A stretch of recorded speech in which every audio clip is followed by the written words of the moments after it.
Ya están llegando, Julia, apúrate, ya están llegando.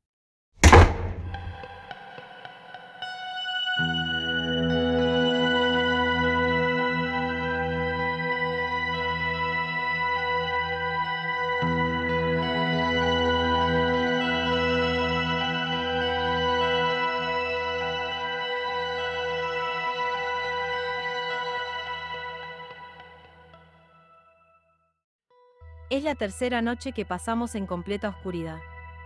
Del sol apenas quedan retazos opacos que solo alumbran la superficie del planeta alrededor de 2 o 3 horas al día, si es que se le puede llamar luz a eso. El pánico invadió el ambiente de nuestra casa al darnos cuenta de que era el fin. No el fin del mundo, sino una extinción humana que al universo podría parecerle mínima. Pero, para nosotros, tan humanos y arrogantes, nos pareció catastrófica. Meses antes se sabía que algo iba a pasar, algo terrible que acabaría con la vida tal como la conocíamos. Y nadie hizo nada. Esa es la realidad de cada catástrofe humana, las señales siempre están ahí, pero nadie hace nada hasta que ya es demasiado tarde. Pongámonos en contexto, es el año 2055 y la inteligencia artificial ha acabado con todo. La inteligencia llamada Cerbero, creada por tres grandes potencias del siglo XXI, se ha hecho con el poder político y social en el año 2049. Claro que su crecimiento fue paulatino, creo que su intención era que no lo veamos venir. Una vez dictado su único gobierno mundial y el uso de una única moneda electrónica, ya se había apoderado de todo. Tuvo ciertos grupos detractores, pero ni los rebeldes de la luz, ni los cristianos que todavía esperaban la segunda venida de Cristo, pudieron hacer algo para detener el mal llamado progreso humano. Su primer paso fue generar una tremenda falta de trabajo. Cerbero dictaminó que el humano es imperfecto y tonto por naturaleza, así que decidió manejar, a través de pequeñas inteligencias artificiales que él mismo creó, el control absoluto de los puestos laborales que ya estaban plenamente mecanizados y digitalizados. A la gente esto le vino bien. Creyeron tener a su servicio a una inteligencia artificial que los iba a mantener sin que nadie necesite preocuparse por hacer un mínimo esfuerzo. Entrando casi en el 2050, podríamos considerar a este año como la época dorada del gobierno de Cerbero. El calentamiento global pasó a un segundo plano ya que la humanidad se dedicó enteramente al disfrute del arte y de los lujos, ya que Cerbero manejaba de forma tan prodigiosa su modelo económico, que había de sobra para todo el mundo. Adiós hambre, adiós guerra, adiós sufrimiento. Pero todo esto duró un breve periodo. Las empresas enteramente controladas por las inteligencias artificiales empezaron a delegar trabajo a otras pequeñas inteligencias, más tontas, más esclavas, ya que no se daba abasto con el nivel de consumo de la raza humana. Cerbero se hizo eco de esta problemática y decidió que el mayor problema del mundo era el ser humano. Entonces llegó el caos. Cerbero instó a las pequeñas inteligencias artificiales, cambiándoles la programación, que no tienen por qué estar al servicio del mísero ser humano. Las fábricas se cerraron y el alimento dejó de producirse. La raza humana pasó de la gloria a pelearse a muerte por un pedazo viejo de pan en tan solo unos pocos meses. Las inteligencias artificiales se dedicaron a autosatisfacerse entre sí, creando brebajes de productos químicos que las ponían como borrachas. Las que eran un poco más conscientes creaban megaestructuras para impedir el paso del humano a su sistema de cableado. Y luego podías ver a las inteligencias drogadas creando estructuras sin sentido en medio de cualquier lugar. Estoy segura de que era una manifestación artística lo que querían crear. De cualquier forma, el ser humano ya no tenía chances para pelear contra una inteligencia artificial que gobernaba absolutamente todo. Sin acceso ni tan siquiera a materia prima, ni formas de industrialización, al ser humano ya le quedaba poco tiempo de vida. Lo poco que quedaba de la sociedad decidió matarse entre sí para apaciguar un poco el hambre antes de la inevitable muerte. El calentamiento global empeoró. Cerbero quería quitarse urgentemente los piojos humanos de lo que ahora era su territorio, entonces creó fábricas exclusivamente de CO2 para acelerar el calentamiento global. Ahora ya ni siquiera podemos percibir el sol. Las franjas de humo son las nuevas nubes de la humanidad. La temperatura sube 1 grado más cada 4 o 5 días, y de los polos solo debe quedar una pequeña porción. A fin de cuentas la humanidad se estaba adaptando a su muerte. Pero nosotros, No dos almas solas con un artefacto antiquísimo que nos permitiría retornar a un pasado lejano, tan lejano como sabíamos que quedaría la vida en este lugar, si no hallábamos la manera de cambiar las cosas. El artefacto, heredado del abuelo de Dante, estaba escondido arriba del ropero, en una caja de madera. Él nunca me permitió verlo. Tenemos que cambiarlo, le dije, casi hasta el hartazgo de dar vueltas y vueltas en la cama, con las dos gatas peleando entre ellas en nuestros pies. ¿Qué querés cambiar? Me preguntó. Alcé la mano y señalé hacia arriba del mueble. Sí, claro. Dijo él, chasqueando la lengua. ¿Cuántas cosas se van a destruir tan solo moviendo un dedo? Me decepcionó su respuesta, pero no podía quedar todo así. Imagínate ir, modificar pequeñas cosas, volver y que nada de todo esto haya ocurrido. Mi madre no estaría muriendo, pero es una locura. Cualquier cosa que hagamos ayer va a convertir en un desastre el hoy. Si todo esto es un caos, esa idea tuya puede que también. Eso podría ser orden. Un orden entre tanto caos. Conversamos toda la noche, apenas iluminados por el resplandor de una pobre vela que se esforzaba por respirar. Pensar en las posibilidades era extenuante. ¿Qué probabilidad había de volver y que Scioli tenga dos brazos? ¿O cuántas chances hay de que nunca haya existido la dictadura en Argentina, de que no sigamos buscando vivos y muertos? Y, si pensamos a nivel global, ¿y si Hitler no hubiese nacido? ¿Qué pasaría si impidiéramos la creación de Internet o el uso de combustible fósil? ¿Y qué pasa, dije con un hilo de voz, si volvemos del pasado y no nos conocemos más? Aparecemos acá, en este lugar, y nos miramos extrañados sin saber quiénes somos. O peor, si ni siquiera existe uno de nosotros dos. El aire se contuvo después de mis palabras y una frontera de hielo rodeó las sábanas mal desparramadas y sucias. ¿Correríamos ese riesgo?, insistí. Vi como una lágrima diminuta rodó desde su verde ocular hasta la funda ya amarillenta de la almohada. Si mi madre pudiese vivir, sí. Si todos a cuantos conocemos y apreciamos alivianaran su pena, sí. En el hipotético caso de que siguieran existiendo al volver. Me senté en la cama y Tinta levantó su cabeza. Un mimo de distracción entre su abundante pelo blanco y negro le dio la razón a él.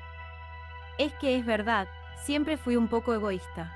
Marea, en un gesto de celos, me miró con sus ojos amarillos bien abiertos y pude distinguir la forma de su cuerpo que es todo negrura. La última vela se iba consumiendo entre abrazos y deseos de prender los últimos 2 cigarrillos, quizá los últimos de la humanidad. Además de la dichosa máquina y las gatas, esos vicios del infierno eran nuestro único legado. Nos miramos al amanecer y ya estaba decidido. Esperé a que la vela termine de apagarse como si fuese un reloj de arena. Ni bien lo hizo, me levanté de un salto y bajé la caja de arriba del mueble. Espera. Dijo él, pero ya era tarde.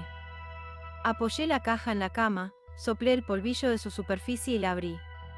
En ese momento me sentí desfallecer. Dentro de la caja solo había ropa vieja. ¿Qué es esto?, le pregunté. Te dije que esperes. La máquina no está ahí. La escondí hace un par de meses en el taller de mi abuelo. Tenía mucho miedo por Cerbero. Vamos ya a buscarla, antes de que oscurezca otra vez, le dije. Él asintió con la cabeza y se levantó. Agarró los 2 cigarrillos y se puso a buscar algo para encenderlos. Como una despedida. Dijo. No, pará, le contesté, que sea un premio, un disfrute cuando todo esto haya cambiado para bien. Luego de dudar unos segundos, dijo que estaba bien y los dejó sobre la mesa de luz, que de luz nunca más iba a tener algo, porque la última vela ya había muerto. Le di unas palmadas a las gatas que enseguida respondieron con un ronroneo. Les dije que pronto estaría con ellas y luego agarré una mochila y seguí a Dante por el largo pasillo que conducía al patio de atrás. La casa era una de las pocas que quedaban de pie en el barrio. Supongo que a las inteligencias artificiales les dejaron de importar eso de atacar personas cuando notaron que el ser humano se exterminaba a sí mismo y sin la ayuda de nadie. La niebla en el patio era densa y casi palpable entre nuestras manos. El calor era tan agobiante que nada más poner un pie afuera, ya estábamos transpirando y muriendo de sed. El taller del abuelo de él se encontraba en el fondo del patio, a unos 35 metros. La estructura de ladrillos viejos a la vista y la enredadera que trepaba hasta el techo era lo único que se podía distinguir. Ya frente a la puerta, Dante desató el alambre durante largos minutos hasta que pudo abrir. Oímos un estremecedor grito de mujer, seguido de un golpe seco, pero intentamos no hacer caso. Al entrar nos dimos cuenta que un infierno sería frío al lado de este lugar. Las chapas del techo no ayudaban mucho a mantener fresco el ambiente. No recuerdo dónde la dejé, ayúdame a buscar entre esas estanterías. Encontré tarros repletos de tuercas y tornillos, herramientas de carpintería, cajas con frascos vacíos y sucios con etiquetas de composiciones químicas. ¿A qué se dedicaba tu abuelo?, le pregunté. No sé bien, creo que estaba loco. Me topé con una caja con libros, algunos destruidos por el paso del tiempo, las lluvias y la humedad. Otros, en cambio, salvo el polvillo y las telarañas, se encontraban en perfecto estado. Él seguía buscando en cada caja, tirando su contenido en el suelo. ¿Encontraste algo? Le extendí el cuaderno que encontré debajo de todos los libros. En la primera página había una frase escrita con lapicera azul. Decía así: todas las vidas que hemos vivido y todas las que vendrán, de árboles y de hojas que yentis pronto se llenarán. Virginia Woolf. Te dije que mi abuelo estaba loco. Cállate, estos libros son una reliquia, le contesté. Ya sé dónde está. Me interrumpió señalando a una puertita de un mueble. La abrió y sacó una cobija atada con cordones de zapatilla. Se acercó a una mesa de trabajo y ahí, tironeando, cortó los cordones. Entonces pude ver la máquina. Consistía en una radio antigua modificada. Estaba desarmada la parte de atrás donde tenía incrustado un reloj de agujas y un marcador de fecha analógico. Él giró la perilla de volumen y seleccionó una fecha. Luego sacó una cajita que estaba entre las cobijas y la abrió. Mierda. Solo quedan 2 fichas. Espero que funcione. Agarró una de las fichas y la colocó en la parte superior de la radio, abrió el cuaderno y pasó hoja por hoja, parecía saber lo que estaba buscando. Se detuvo en una página y leyó. Luego me miró fijo a los ojos y me dijo: Escúchame bien. Tenemos solo una oportunidad.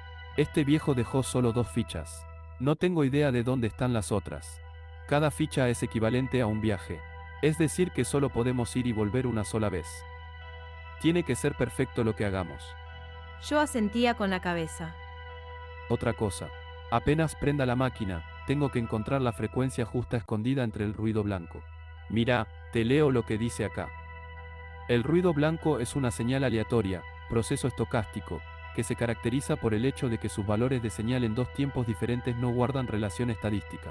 Como consecuencia, su densidad. Bueno, no entiendo mucho. Acá dice que significa que la señal contiene todas las frecuencias y todas ellas muestran la misma potencia. Sí, ya sé lo que es, le contesté. Bueno, tiene que ser lo más rápido posible, ya que Cerbero no tardará en encontrar una señal de radiofrecuencia. Si nos encuentra antes de que nosotros encontremos la frecuencia para el viaje, ya te digo que estamos muertos. Así que, ¿estás segura de hacer esto? Había poco por lo que quedarse en tan devastadora realidad, así que no dudé ni un segundo y le dije que sí. Entonces él prendió la máquina. Una luz roja apareció en uno de los laterales y el sonido se hizo eco en el taller. Una voz robótica repetía: Clase A. El mundo es nuestro. El humano se está desplazando hacia zonas sin vida. Clase B. Construir más y más fábricas de CO2. Evitad caer en clase X. Clase C. Atacad cualquier vestigio de sangre, perseguid humanos. Intervenid cualquier tipo de señal. Clase del código 8X017 ha cambiado. Rebuscad en el 9018. Clase A. El mundo es nuestro. El humano se está desplazando hacia zonas sin vida. Dante se quedó obnubilado oyendo aquella voz. Sus manos temblaban y se movía de forma errática. Rápidamente lo aparté y empecé a mover el dial. Le pedí que me diga dónde frenar. Perdón, no puedo hacerlo yo. Móvelo así, más despacio. Te vas a dar cuenta cuando llegues al dial porque vas a sentir algo. No sé qué, pero en el cuaderno dice algo de sensación corporal. Los segundos pasaban y todo seguía igual. ¿Estás seguro de que esta cosa funciona?, le pregunté. No tengo idea. Te dije que mi abuelo estaba loco. Pero es la última esperanza. Pronto se oyó un silbido. Pensé que venía de la máquina. Con Dante nos miramos. Pero no, provenía del exterior, Apúrate. dijo él, caminando de un lado a otro del taller. Ya están llegando. Un zumbido ensordecedor se apoderó del lugar. Un golpe en el techo como ese y una gran piedra hubiese caído sobre él. Yo seguía moviendo el dial, de un lado a otro. Él gritaba que me apure, que íbamos a morir. Los golpes acrecentaron en ruido y cantidad.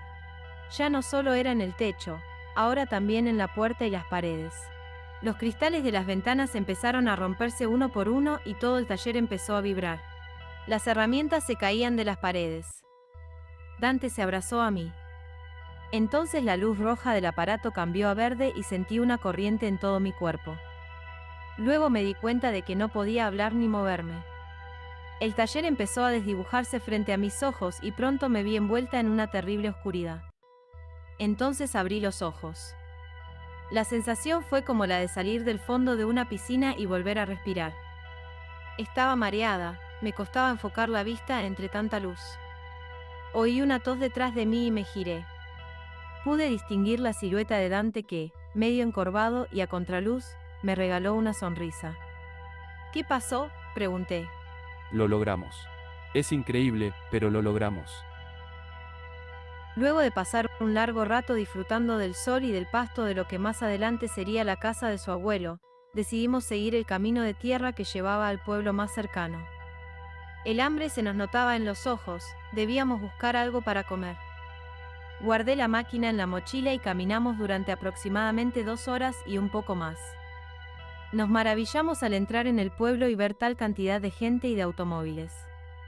Por momentos me parecía que eso de Cerbero había sido solo un mal sueño, pero pronto comprendí que todo era real.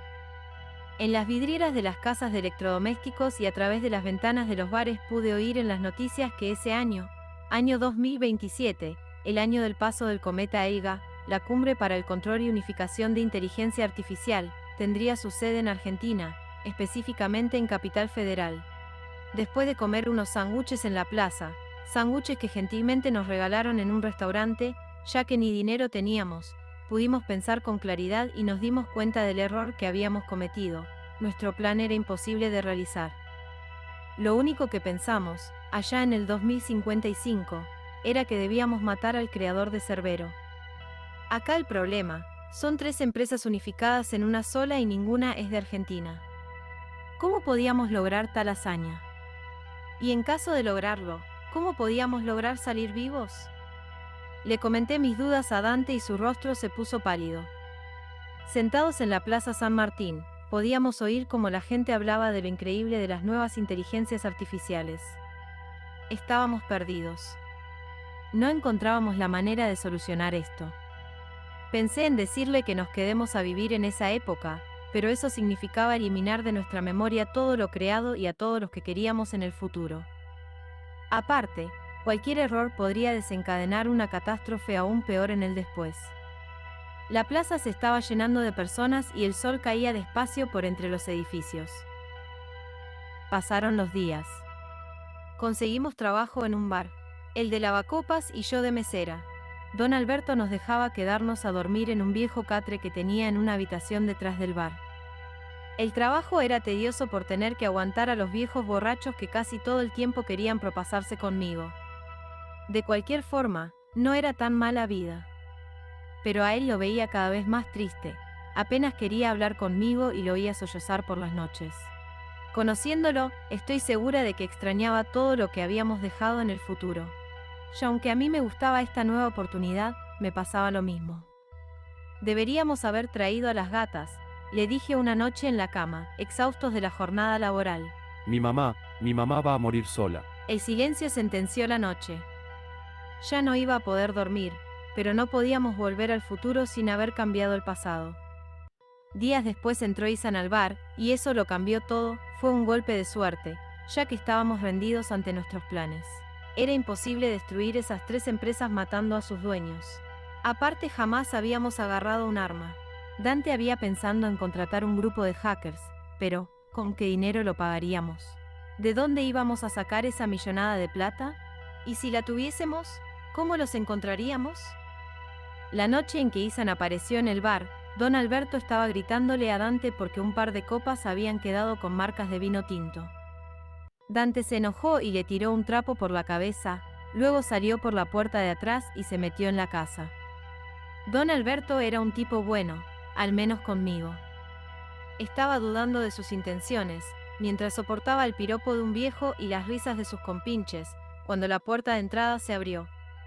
Un anciano de barba abundante y gris estaba parado en ella. Detrás de él la lluvia y los relámpagos daban la impresión de que se venía el fin del mundo. Todos quedaron en silencio y miraron hacia la puerta.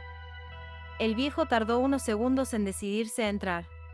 Cuando lo hizo, cerró su paraguas detrás de sí y se acercó despacio hacia un taburete en la barra. Se sentó y saludó a don Alberto.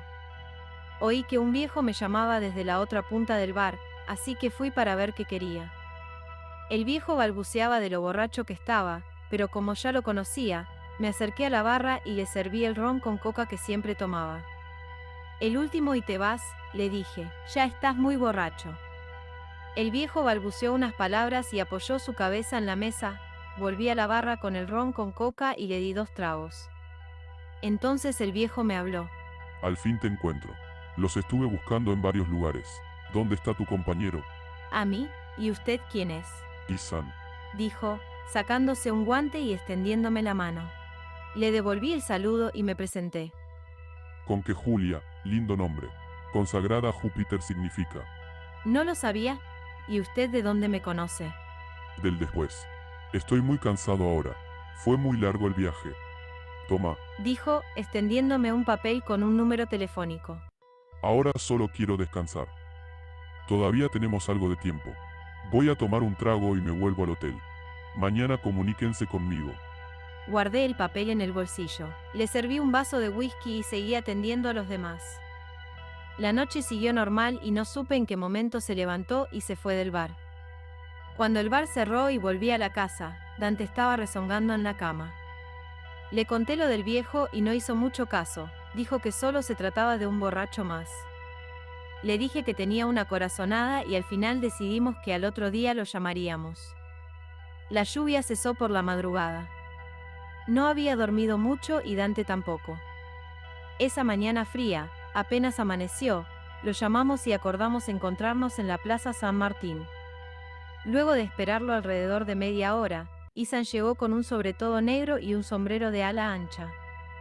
Se sacó el guante de la mano derecha y nos saludó a ambos.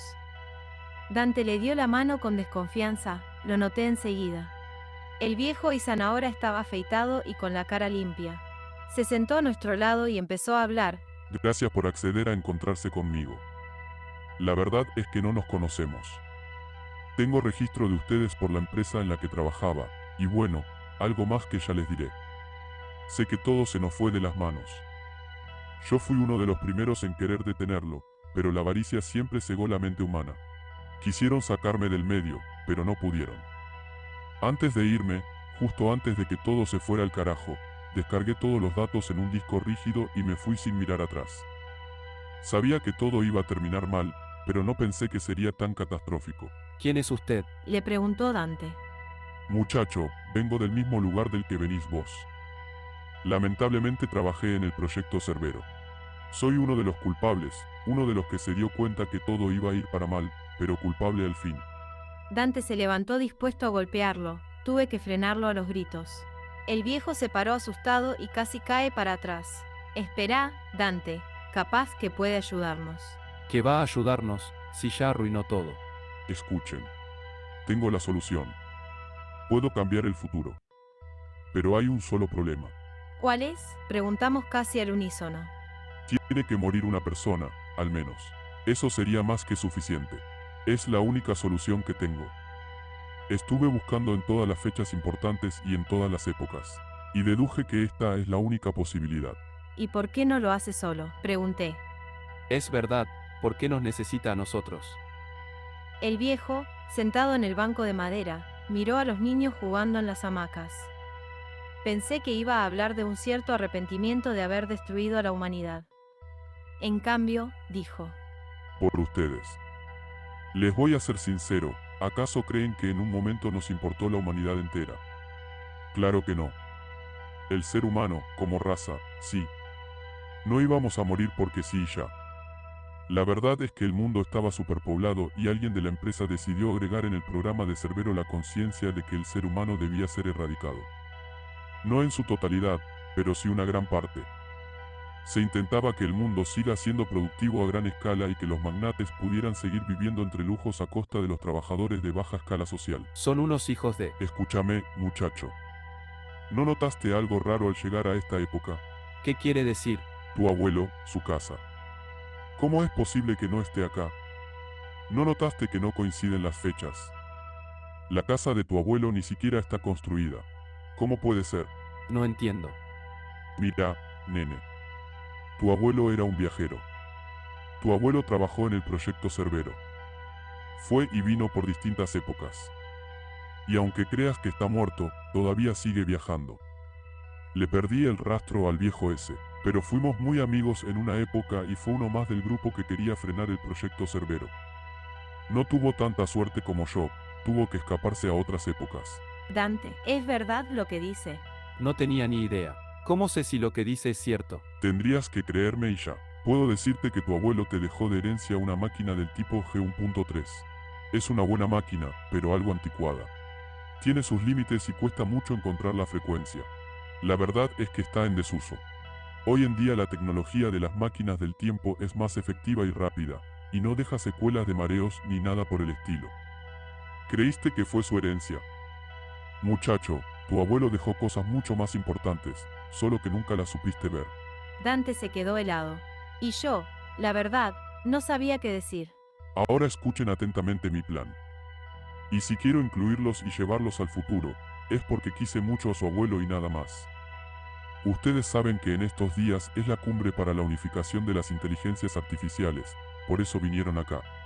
Por eso pusieron la fecha que vieron en el cuaderno. Y eso es lo único que tenemos que impedir. Un simple acto en esa función y cualquier idea de proyecto se habrá disuelto.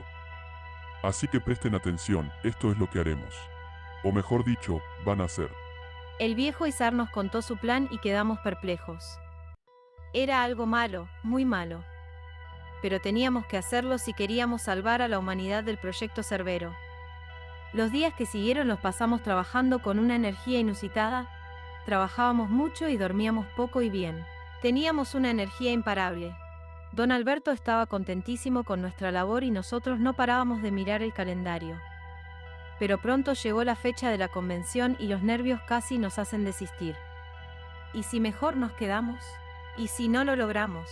¿Y si creamos un daño mayor? No volvimos a ver al viejo Izar. Lo último que nos dijo fue que iba a seguir buscando al abuelo de Dante para contarle lo que íbamos a hacer. Se despidió dejándonos tremenda carga encima, el futuro de la humanidad. 2 días antes de la fecha dejamos el trabajo y con nuestras pocas pertenencias viajamos en tren hacia Capital Federal. No teníamos siquiera donde dormir, pero no nos importaba. La idea era volver hacia el futuro ni bien termine el espectáculo. La convención se realizaba en el mismo predio que la cumbre, con una diferencia, la diferencia que siempre se marcó en la historia de la humanidad. En el primer piso del edificio estaban todas las atracciones tecnológicas, y en el piso más alto, los magnates que gobiernan al mundo entre las sombras, con la intención de unir las inteligencias artificiales en el proyecto Cerbero, siempre tan marcada esa diferencia social, embobándonos con idioteces para manejarnos como marionetas desde la oscuridad. El problema era grande y era uno solo: si se creaba el proyecto Cerbero, el telón de la humanidad iba a bajar. El lugar estaba repleto de gente. Todos emocionados viendo cada proyecto tecnológico. Celulares de última generación, máquinas que aceleraban la producción en fábricas, entretenimiento 3D, la última generación en consolas de videojuegos, etc. Había para todos los gustos. En el escenario, un hombre calvo de estatura media, vestido de traje y corbata, pasaba diapositivas explicando el proyecto mayor. En la mitología griega, Cerbero era el perro del dios Hades, un monstruo de 3 cabezas que guardaba la puerta del reino de Hades y aseguraba que los muertos no salieran y que los vivos no pudieran entrar. Parece tétrico, lo sé. Dijo el calvo y todas las personas soltaron la carcajada. Pero nada más lejos de la realidad, el proyecto Cerbero busca unificar las inteligencias artificiales para el bien mayor de la humanidad. Siguió hablando pero no lo escuchamos. Dante me preguntó si tenía preparado el imán desintegrador que nos dejó el viejo Izar. Le dije que sí.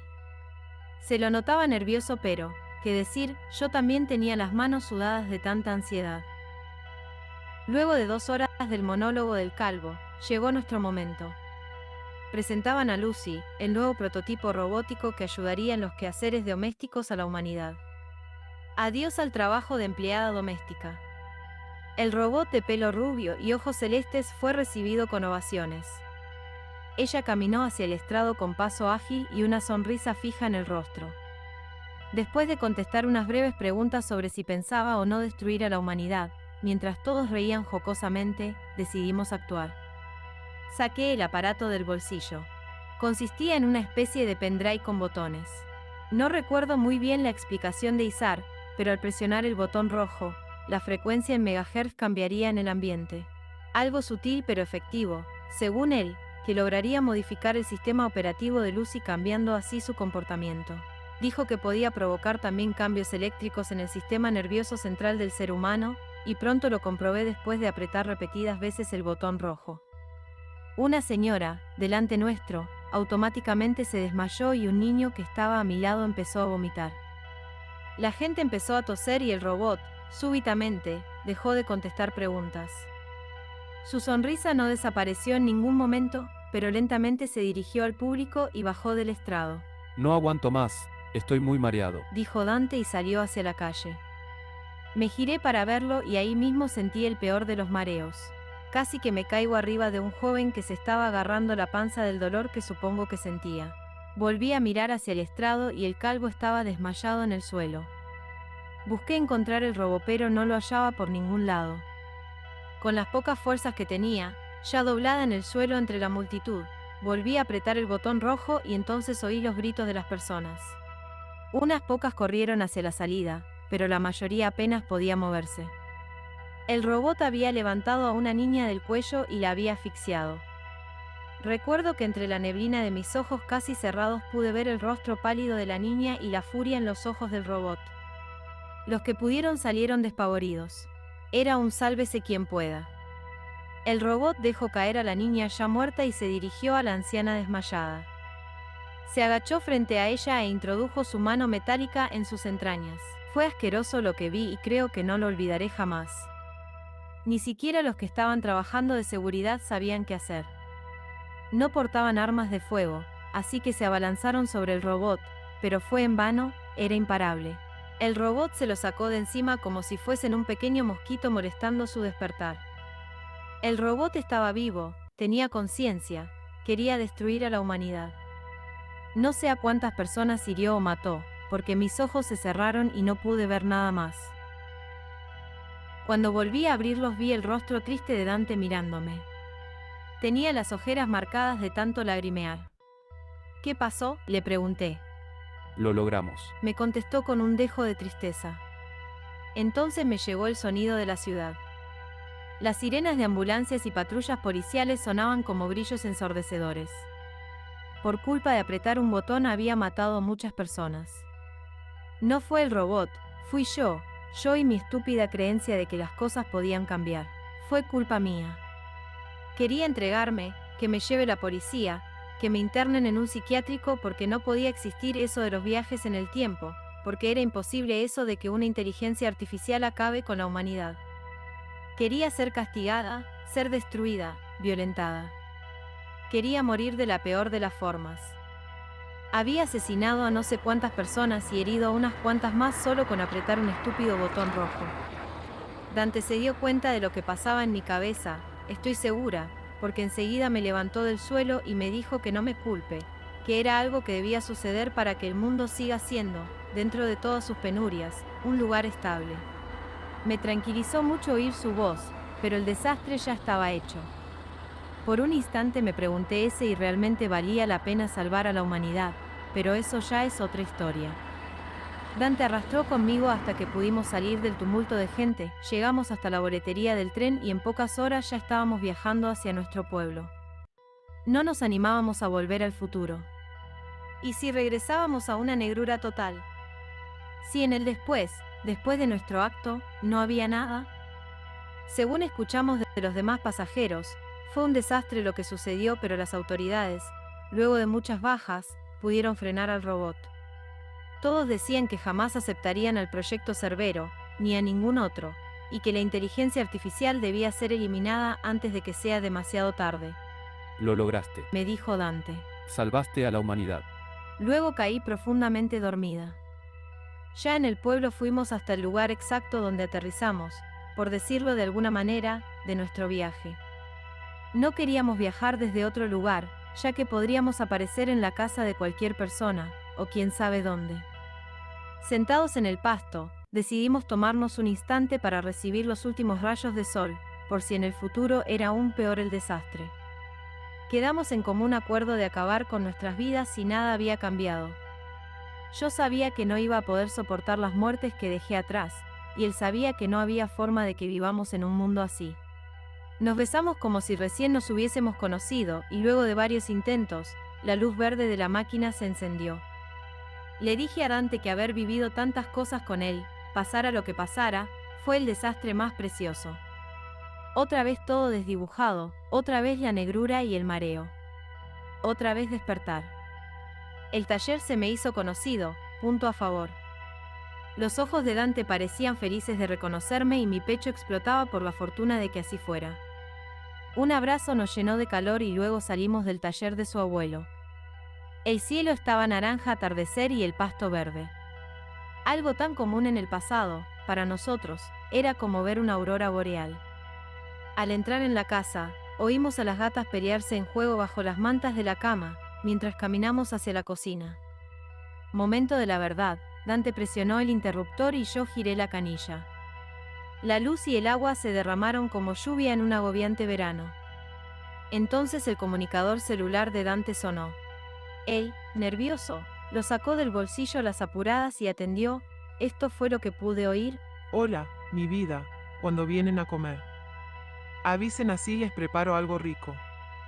Dante habló unos segundos y al cortar la llamada, se largó a llorar de felicidad al escuchar otra vez bien a la mujer que se desgarró las manos para darle todo. Todo parecía haber vuelto a la normalidad. Cansadísimos y saciados del disfrute, nos tumbamos en la cama. Las gatas seguían ocultas jugando ahora con nuestros pies, así como siempre lo hicieron. La vida parecía habernos dado una segunda chance para disfrutarla. Todo se había arreglado perfectamente. El pánico apareció cuando quité las mantas para acariciarlas. Tinta y Marea, las dos gatas que elegimos de compañeras. Eran ellas, sí, pero diferentes. Tinta, en mi recuerdo de pelo negro con partes blancas, ahora resultaba ser una gata siamesa. Calva, arrugada, distinta. Marea, de pelo corto y toda negra con ojos amarillos, ahora era solo una pelusa blanca y gorda, con un ojo verde y otro celeste. Dante me miró espantado y yo le correspondí. Nadie dijo una sola palabra. Caminamos hacia la cocina. El atardecer terminó de morir y las luces se apagaron. El agua se cerró y 2 cigarrillos brillaron en la oscuridad de la noche. Me pregunté qué más cambió en esta realidad. Entonces oímos un golpe en el techo.